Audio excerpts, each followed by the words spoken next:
Hi friends, how are you. Friends, हम देख रहे हैं हिंदू मैरिज एक्ट 1955, जिसमें हमने इसके पहले के लेक्चर में सेक्शन 7 देखा था।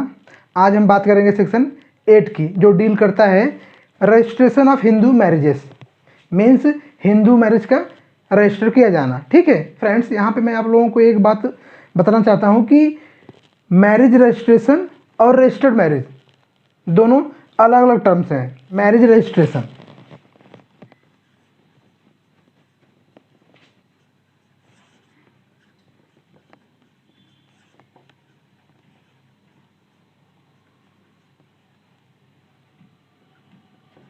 ठीक है, और दूसरा टर्म क्या है, रजिस्टर्ड मैरिज।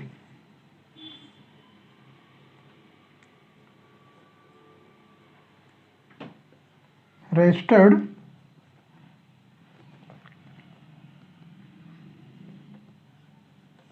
मैरिज, ये जो दोनों टर्म्स हैं अलग अलग हैं। मैरिज रजिस्ट्रेशन मीन्स मैरिज करने के बाद उसका रजिस्टर किया जाना। चाहे जिस समाज के लोग हों, मैरिज जो है वो उनके समाज में शादी के लिए जो भी रीति रिवाज होंगे वो उस रीति रिवाज से उनके कस्टम के अनुसार उनकी शादी करेंगे। शादी करने के बाद वो फिर उस शादी को रजिस्टर करते हैं, तो क्या हो गया, वो मैरिज रजिस्ट्रेशन हो गया। लेकिन रजिस्टर्ड मैरिज के लिए कोई सेरेमनी नहीं है। रजिस्टर्ड मैरिज में क्या होता है कि दूल्हा दुल्हन दोनों सब रजिस्टर के ऑफिस में जाते हैं और वहाँ पे वो रजिस्टर्ड मैरिज करते हैं। ठीक है, तो ये दोनों मैरिज रजिस्ट्रेशन और रजिस्टर्ड मैरिज दोनों अलग अलग कंसेप्ट है। जो रजिस्टर्ड मैरिज की जो प्रोविजन है ये स्पेशल मैरिज एक्ट 1954 में है। किसमें? स्पेशल मैरिज एक्ट 1954 में दी गई है। ठीक है, तो फिर समझ में आया कि मैरिज रजिस्ट्रेशन जो होता है, मैरिज के बाद उसको रजिस्टर किया जाता है, और रजिस्टर्ड मैरिज जो है वो रजिस्ट्रेशन के द्वारा ही मैरिज होती है। ठीक है, सो फ्रेंड्स, अब हम अपने टॉपिक पे आते हैं, registration of Hindu marriages.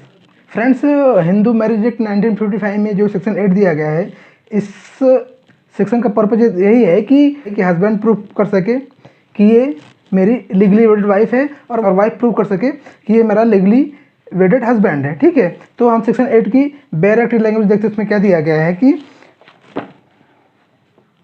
Registration of Hindu marriages, तो इसका सबसेक्शन 1 में क्या दिया गया है कि for the purpose of facilitating the proof of marriage the state government may make rules providing that the party to any such marriage may have the particulars relating to their marriage entered in such manner and subject to such condition as may be prescribed in a Hindu marriage register kept for the purpose. So friends, subsection 1 में क्या दिया गया है कि for the purpose of facilitating the proof of marriage, marriage के proof को सरल बनाने के लिए the state government may make rule, जो स्टेट गवर्नमेंट है मीन्स राज्य सरकार, may make rule मतलब ऐसा रूल, ऐसे नियम बना सकेगी। कंपल्सन नहीं है, यहाँ पे मे वर्ड यूज किया गया है। ठीक है, तो गवर्नमेंट को डिस्क्रिप्शन है कि वो ऐसा रूल बनाए या ना बनाए। तो इसमें क्या दिया गया कि state government may make a rule. ठीक है, स्टेट गवर्नमेंट ऐसे रूल बना सकेगी। ठीक है, उसको बनाना ही पड़ेगा ऐसा नहीं है, स्टेट गवर्नमेंट ऐसे रूल बना सकेगी।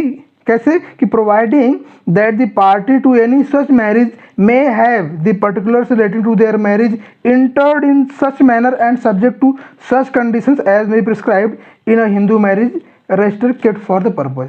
मीन्स स्टेट गवर्नमेंट ऐसे रूल, ऐसे नियम बना सकेगी जिसके द्वारा शादी के जो पक्षकार हैं वो उनके मैरिज के डिटेल को, उनके मैरिज के पर्टिकुलर्स को हिंदू मैरिज रजिस्टर में उस तरह और उस कंडीशन के अंतर्गत दर्ज कराएं जैसा कि रूल द्वारा प्रिस्क्राइब किया गया हो। मीन्स राज्य सरकार शादी के प्रूफ को सरल बनाने के लिए ऐसे नियम बना सकती है जिसके अंतर्गत शादी के जो पक्षकार हैं वो उनके मैरिज की डिटेल को हिंदू मैरिज रजिस्टर में उस तरह या फिर उस कंडीशन के अंतर्गत दर्ज कराएं जैसा कि रूल द्वारा प्रिस्क्राइब किया गया हो।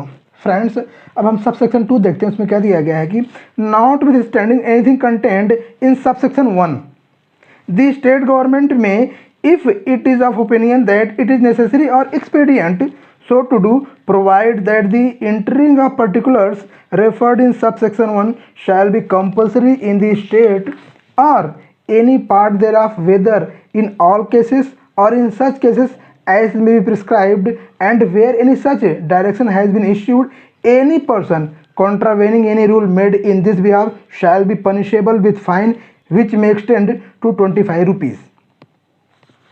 फ्रेंड्स, सबसेक्शन 2 में क्या दिया गया है कि not with standing anything content in subsection 1। Means subsection 1 में क्या लिखा है उससे कोई मतलब नहीं है।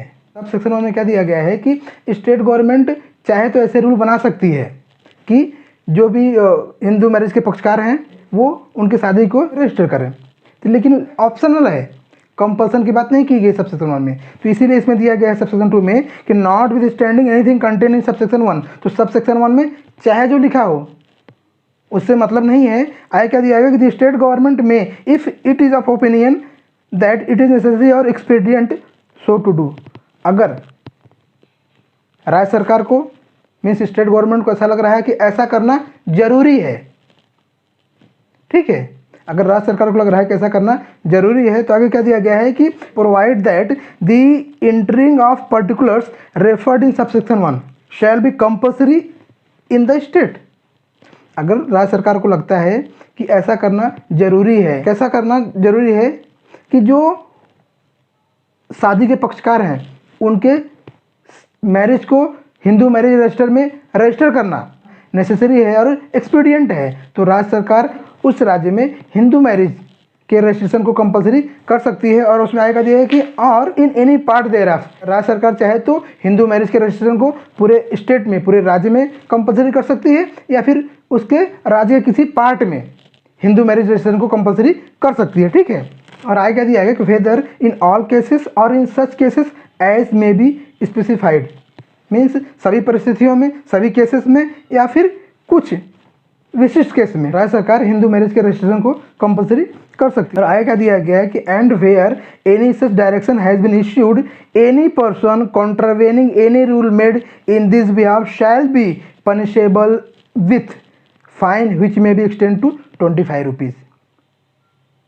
इसमें क्या दिया गया कि जहाँ पे चाहे पूरे स्टेट में या फिर स्टेट के किसी पर्टिकुलर पार्ट में अगर ऐसा डायरेक्शन दिया गया है, ऐसा रूल बनाया गया है कि हिंदू मैरिज का रजिस्ट्रेशन कंपलसरी है, तो अगर कोई व्यक्ति उस रूल को कॉन्ट्रावेन करता है, मीन्स अगर कोई व्यक्ति उस रूल के अगेंस्ट जाता है तो उस व्यक्ति को फाइन भरना पड़ेगा जिसकी राशि 25 रुपये तक की हो सकती है।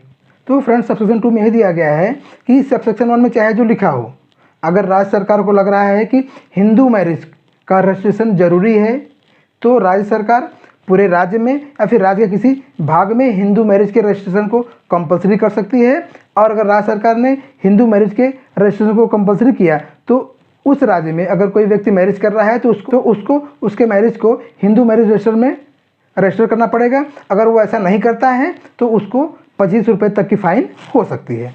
फ्रेंड्स हम सब सेक्शन 3 देखते हैं, उसमें क्या दिया गया है कि all rules made under this section shall be laid before the state legislature as soon as may be after they are made. Friends में क्या दिया गया है कि अगर स्टेट गवर्नमेंट ने ऐसा कोई रूल बनाया तो उस रूल को तुरंत उसको स्टेट लेजिस्लेचर के पास भेजे। स्टेट लेजिस्लेचर मीन्स विधानमंडल, मीन्स उस स्टेट की जो लॉ मेकिंग बॉडी है। तो अगर राज्य सरकार ऐसा कोई रूल बनाता है तो उस रूल को तुरंत उनको विधानमंडल के पास भेजना पड़ेगा, ठीक है। फ्रेंड्स हम सबसेक्शन 4 देखते हैं, उसमें क्या दिया गया है कि the Hindu marriage register shall at all reasonable time be open for inspection and shall be admissible as evidence of the statements therein contained and certified extract therefrom shall on application be given by the registrar on payment to him of the prescribed fee। Friends subsection 4 में क्या दिया गया है कि the Hindu marriage register shall all reasonable time be open for inspection. Means जो Hindu marriage register है वो all reasonable time, सभी रिजनेबल टाइम में इंस्पेक्शन के लिए ओपन रहेगा। Reasonable time means official time, जो ऑफिशियल समय जो ऑफिस का टाइम रहेगा, मीन्स सुबह 10 से 6 या सुबह 11 से 6 या 10 से 5 जो भी ऑफिस का टाइम रहेगा उस टाइम पे हिंदू मैरिज रजिस्टर जो है वो आम पब्लिक को देखने के लिए ओपन रहेगा। ओपन रहेगा मीन्स आम पब्लिक जो है हिंदू मैरिज रजिस्टर का अवलोकन कर सकती है। उसमें आगे क्या दिया गया कि and shall be admissible as evidence of the statement therein content. और हिंदू मैरिज रजिस्टर के जो कंटेंट हैं वो एज एविडेंस एडमिसिबल होंगे। और इसमें आगे क्या दिया गया है कि and certified extract therefrom shall on application be given by registrar on payment to him of the prescribe fee. और अगर किसी व्यक्ति को उस मैरिज रजिस्टर की सर्टिफाइड कॉपी लग रही है तो वो वैसा एप्लीकेशन करके और उसके लिए जो फ़ी है वो फ़ी भर के रजिस्ट्रार से उस रजिस्टर की सर्टिफाइड कॉपी ले सकता है। सो फ्रेंड्स, सब सेक्शन 4 में यह दिया गया है कि हिंदू मैरिज रजिस्टर जो है उसका अवलोकन कोई भी व्यक्ति कर सकता है। अगर कोई व्यक्ति हिंदू मैरिज रजिस्टर का अवलोकन करना चाहता है, हिंदू मैरिज रजिस्टर को देखना चाहता है, वो उस ऑफिस, जिस ऑफिस में वो रजिस्टर रखा है, उस ऑफिस के ऑफिशियल टाइम में जाके उस रजिस्टर का अवलोकन कर सकता है और उस रजिस्टर की जो एंट्रियाँ हैं, जो उसमें पर्टिकुलर्स हैं, वो एज एविडेंस एडमिसिबल होंगे। और अगर किसी व्यक्ति को उस रजिस्टर के उसमें मेंशन किसी एंट्री की सर्टिफाइड कॉपी लग रही है तो वो उसके लिए रजिस्ट्रार के ऑफिस में एप्लीकेशन करे और उसके लिए जो भी प्रिस्क्राइब फ़ी है वो पेड करे। एप्लीकेशन करने के बाद, फ़ी भरने के बाद उस रजिस्टर की सर्टिफाइड कॉपी या फिर पर्टिकुलर किसी एंट्री की सर्टिफाइड कॉपी उसको दी जा सकेगी। फ्रेंड्स, हम सब सेक्शन 5 देखते हैं, उसमें क्या दिया गया है कि notwithstanding anything content in this section the validity of any Hindu marriage shall in no way be affected by the omission to make the entry. Friends, subsection 5 में क्या दिया गया है कि notwithstanding anything content in this section, इस section में mean section 8 में चाहे जो लिखा हो उससे मतलब नहीं है। The validity of any Hindu marriage shall in no way be affected by the omission to make the entry. Hindu marriage की वैलिडिटी कभी भी अफेक्ट नहीं होगी इस कारण से कि उसने हिंदू मैरिज रजिस्टर में उसकी एंट्री नहीं की है। मीन्स अगर कोई व्यक्ति मैरिज करने के बाद भी उसकी मैरिज का रजिस्ट्रेशन हिंदू मैरिज रजिस्टर में नहीं करता है तो भी उसकी मैरिज की वैलिडिटी जो है वो अफेक्ट नहीं होगी। ठीक है, भले सेक्शन 8 में कुछ भी लिखा हो, सेक्शन 8 में चाहे जो भी लिखा हो, लेकिन अगर कोई व्यक्ति उसकी शादी को रजिस्टर नहीं भी कर रहा है तो भी उसकी शादी की जो वैलिडिटी है वो अफेक्ट नहीं होगी। फॉर एग्जाम्पल, सपोज ए ने बी से मैरिज की, मैरिज करने के बाद सपोज ए ने उसके मैरिज के जो रजिस्ट्रेशन है वो हिंदू मैरिज रजिस्टर में नहीं किया, ए ने उसके मैरिज को रजिस्टर नहीं किया, इसका मतलब ये नहीं है कि ए ने बी से शादी नहीं की है। ठीक है, मीन्स ए के मैरिज की वैलिडिटी जो है वो अफेक्ट नहीं होगी सिर्फ इस कारण से कि उसने उसकी शादी को रजिस्टर नहीं किया है। ठीक है, भले ही सेक्शन 8 में चाहे जो भी दिया गया हो, सेक्शन 8 में जो भी बातें दी गई हैं उनके होते हुए भी अगर कोई व्यक्ति उसके मैरिज को रजिस्टर नहीं करता है तो इसका मतलब ये नहीं है कि उसकी मैरिज नहीं हुई है। सो फ्रेंड्स, आज के लिए बस इतना ही। हम फिर मिलेंगे अगले लेक्चर में हिंदू मैरिज एक्ट 1955 के एक नए टॉपिक के साथ। तब तक के लिए नमस्कार।